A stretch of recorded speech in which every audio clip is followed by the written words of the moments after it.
Hai Sobat SMK, kali ini kita akan memberikan informasi mengenai langkah-langkah untuk memimpin pemanduan dalam perjalanan wisata. Adapun langkah-langkah tersebut, pertama, persiapan. Persiapan siswa dalam memimpin pemanduan perjalanan wisata dilakukan di dalam kelas seperti pembuatan itinerary, distribution of time, penyiapan perlengkapan untuk pemanduan. Langkah-langkah persiapan yang harus dilakukan oleh pemandu wisata ialah 1. Pembuatan program perjalanan atau yang dikenal dengan itinerary. Rencana perjalanan wisata atau itinerary adalah dokumen atau panduan terperinci dan terjadwal yang memuat seluruh rangkaian kegiatan dan pergerakan wisatawan sejak mereka memulai hingga mengakhiri perjalanan wisata. 2. Pengumpulan dan penguasaan informasi terkait wisata. Informasi yang wajib dikumpulkan oleh seorang pemandu wisata tour guide berkaitan dengan tour sangatlah penting. Ini memastikan tour berjalan lancar, aman, dan berkesan bagi peserta. Seperti pengumpulan informasi rute perjalanan, peserta tour, jadwal dan waktu, akomodasi dan layanan, biaya dan administrasi dan keselamatan dan darurat. 3. Pengecekan dan penyiapan perlengkapan. Perlengkapan wajib yang umumnya perlu disiapkan oleh seorang pemandu wisata adalah 1. Perlengkapan administrasi dan identitas seperti kartu identitas, dokumen perjalanan, daftar peserta tour, dokumen pribadi, alat tulis, dan uang tunai. 2. Perlengkapan komunikasi dan informasi seperti ponsel, handitalk, mikrofon portable, pointer atau petunjuk. 3. Perlengkapan keamanan dan navigasi seperti perlengkapan P3K, bendera, peta atau alat navigasi, peluit, jas hujan atau payung. 4. Pembuatan peraturan dalam perjalanan. Tujuan utama pembuatan peraturan dalam memimpin perjalanan wisata, khususnya oleh seorang tour leader atau pimpinan rombongan, adalah untuk 1. Peraturan menetapkan panduan dan batas-batas yang harus dipatuhi untuk menghindari risiko, kecelakaan, atau situasi darurat. Ini termasuk aturan mengenai keselamatan di tempat wisata, selama perjalanan transportasi, dan diakomodasi. 2. Dengan adanya aturan yang jelas misalnya waktu berkumpul, jadwal kegiatan, batasan area, seluruh kegiatan perjalanan dapat berjalan sesuai rencana perjalanan itinerary, banyak hambatan atau keterlambatan. 3. Pimpinan perjalanan harus memastikan peserta mematuhi hukum, norma, adat istiadat, dan peraturan yang berlaku di setiap destinasi wisata yang dikunjungi, termasuk peraturan di museum, tempat ibadah, atau kawasan konservasi. Ini untuk menjaga citra wisatawan dan menghindari masalah hukum atau sosial. Kedua, pelaksanaan. Adapun langkah-langkah dalam mempersiapkan pemberangkatan, yaitu mengecek kondisi bis dan informasi singkat mengenai 1. Itinerary atau program perjalanan. 2. Posisi tempat duduk. 3. Barang-barang bawaan yang diizinkan dan tidak diizinkan. 4. Peraturan-peraturan selama perjalanan dan selama di objek wisata. Bus checking. Pemandu wisata memiliki peran penting dalam memastikan keselamatan dan kenyamanan wisatawan, yang salah satunya melibatkan pengecekan bus. AC bus berfungsi dengan baik. Adanya palu pemecah kaca. Sabuk pengaman berfungsi dengan baik. Speaker dan mic berfungsi dengan baik. Adanya kotak P3K. Adanya alat pemadam api ringan. Tahapan selanjutnya, short briefing. Konfirmasi kehadiran dan cek nama wisatawan satu persatu dengan menyebut nama dan pembagian itinerary kegiatan tour. Short briefing dalam pemanduan wisata adalah penjelasan singkat di awal tur yang mencakup salam, perkenalan pemandu dan rombongan, informasi tujuan wisata, agenda, dan aturan penting, serta imbauan keamanan. Tujuannya adalah untuk membuat wisatawan merasa nyaman dan aman, serta memastikan mereka memahami jalannya tur. Dalam short briefing meliputi juga penjelasan itinerary, posisi duduk wisatawan, barang-barang bawaan wisatawan. Seorang pemandu wisata harus menginformasikan posisi duduk wisatawan agar wisatawan duduk sesuai dengan posisi yang diinformasikan di awal. Selamat pagi semuanya. Selamat datang di Full Day Tour Bogor. Perkenalkan, saya Alia Faturalta Funisa sebagai tour guide Anda pada pagi hari ini. Sebelum kita menaiki bis, saya ingin memberikan arahan-arahan singkat dan peraturan-peraturan sebelum kita memulai perjalanan pada hari ini. Opening narration. Halo, selamat pagi semuanya. Pagi. Bapak dan Ibu sudah di tempat duduknya masing-masing? Sudah nyaman dan sesuai? Sudah. Baik, kita akan memulai perjalanan pada hari ini. Sebelum kita berangkat, mari kita berdoa menurut agama dan kepercayaan masing-masing dulu ya. Berdoa dimulai. Berdoa selesai. Pada kesempatan kali ini, kami juga akan menjelaskan peran dan tanggung jawab pemandu wisata. Peran utama pemandu wisata adalah pemimpin yang memastikan pengalaman wisata yang aman, nyaman, dan informatif bagi peserta tur.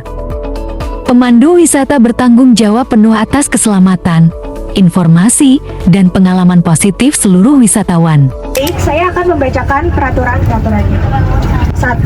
Tetap dalam kelompok masing-masing dan tidak boleh berjalan sendiri tanpa izin. 2. Mengikuti jadwal kegiatan yang telah disusun. 3. Menghormati lingkungan, masyarakat setempat, dan aturan lokasi yang akan kita kunjungi. Baik, selamat pagi wisatawan. Pagi. Perkenalkan, nama saya Andriani Aliasifa. Saya akan menjelaskan distribution of time dari Full Day Tour Bogor ini. Distribusi of time DO tinggi adalah alokasi waktu yang sangat terperinci yang digunakan oleh pemandu wisata untuk memastikan semua kegiatan dalam jadwal perjalanan diselesaikan tepat waktu. Selanjutnya ada komentar-komentar selama perjalanan mengenai 1. Kondisi yang ada di dalam bis. Dalam konteks pemanduan wisata, bus condition adalah salah satu topik utama yang dibahas pemandu dalam onboard commentaries mereka. Seperti komentar logistik dan fasilitas mengenai AC, fasilitas hiburan, mikrofon atau audio, toilet dan fasilitas tambahan. Komentar kelayakan bus seperti kelayakan jalan bus, peralatan darurat, sabuk pengaman. Komentar kebersihan dan etiket seperti buang sampah pada tempatnya dan jaga kebersihan toilet jika bus tersebut terdapat toilet di dalamnya. 2. Teknik dalam pemanduan yang meliputi pembuka, isi, dan penutup. Teknik pemanduan, terutama narasi pembukaan, opening commentary, narasi isi atau body commentary, dan penutupan closing commentary dalam kendaraan onboard sangat penting untuk memberikan kesan pertama yang baik dan akhir yang berkesan bagi wisatawan. Opening commentary, komentar pembuka adalah narasi pembuka yang disampaikan oleh pemandu wisata tour guide kepada rombongan, biasanya dilakukan di dalam kendaraan bus saat perjalanan baru dimulai. Narasi utama body commentary adalah inti dari pemanduan wisata yang disampaikan oleh pemandu selama perjalanan berlangsung, khususnya saat berada di dalam kendaraan menuju destinasi atau saat melewati area penting, seperti menyampaikan fakta, sejarah, geografi, dan budaya tentang daerah, kota, atau objek yang dilewati, menjaga wisatawan tetap aktif, tertarik, dan siap untuk destinasi berikutnya. Komentar penutup closing commentary adalah narasi akhir yang sangat penting untuk memberikan kesan yang baik sebelum rombongan turun dari kendaraan. Selanjutnya, ada komentar selama berada di objek wisata, yaitu meliputi objek wisata yang akan kita kunjungi dan peraturan-peraturan yang ada di sana. Outboard commentary atau yang lebih umum disebut outdoor atau on-site commentary adalah narasi yang disampaikan oleh pemandu wisata di luar kendaraan, yaitu saat rombongan sedang berjalan kaki, berdiri di lokasi wisata, atau berkeliling di area terbuka. Hal-hal yang dilakukan dalam outboard commentary: interpretasi lokasi, menjelaskan makna, sejarah, arsitektur, atau nilai penting dari objek wisata yang sedang dilihat secara langsung. Narasi interpretatif, ini adalah inti dari commentary saat berjalan di lokasi. Penyajian visual pointing out, jelaskan objek sambil menunjuknya secara langsung, misalnya, lihatlah bangunan ini atau lihatlah pohon ini. Jangan hanya berbicara, tetapi tunjukkan interpretasi mendalam. Berikan konteks sejarah, budaya, atau fungsi dari objek yang sedang diamati. Mengatur kecepatan. Sesuaikan kecepatan berjalan dengan rombongan. Berhenti sejenak di tempat-tempat penting untuk berbicara. Jangan menjelaskan sambil berjalan cepat. Manajemen rombongan. Tunjukkan jalur yang harus diikuti rute. Jangan biarkan rombongan menyebar tanpa arah. Gunakan bendera, earpiece atau mic portable agar rombongan mudah menemukan Anda dan mendengar suara Anda di tengah keramaian. Akhir kunjungan. Pengecekan jumlah rombongan. Pandu rombongan kembali ke titik kumpul atau bus dengan rute yang aman dan efisien. Setelah kembali ke bus, ini menjadi waktu yang tepat untuk closing commentary jika tur hari itu berakhir. Closing commentary yang fokus pada ucapan terima kasih yang tulus dan berkesan disesuaikan untuk situasi di akhir tur atau di akhir hari perjalanan.